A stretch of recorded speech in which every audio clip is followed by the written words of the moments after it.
ఇప్పుడు నేను చెప్పేటువంటి విషయము శివరహస్యమైనటువంటి గ్రంథంలోనిది.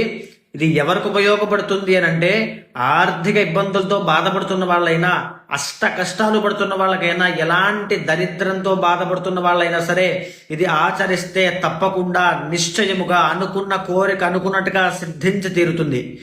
అయితే రుద్రాక్ష మనం ఎప్పుడూ నిత్యం వినేటువంటి పేరే ఇది.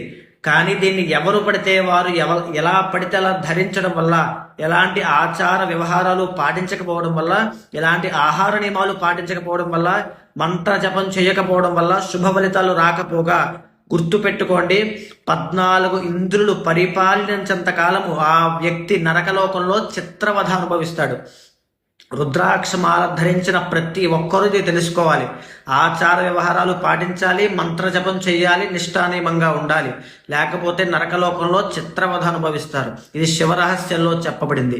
అయితే 13 ముఖాల గల రుద్రాక్షల్ని 30 పూసలుగా మాస శివరాత్రి నాడు ధరించి అఘోర శివమంత్రాన్ని జపం చేసిన వాళ్ళకి ఎలాంటి కోరికైనా, ఎలాంటి ధనవృద్ధి అయినా, ఎంత దరిద్రం ఉన్నా, ఎన్ని అష్ట కష్టాలున్నది ఖచ్చితంగా నెరవేరి తీరుతుంది.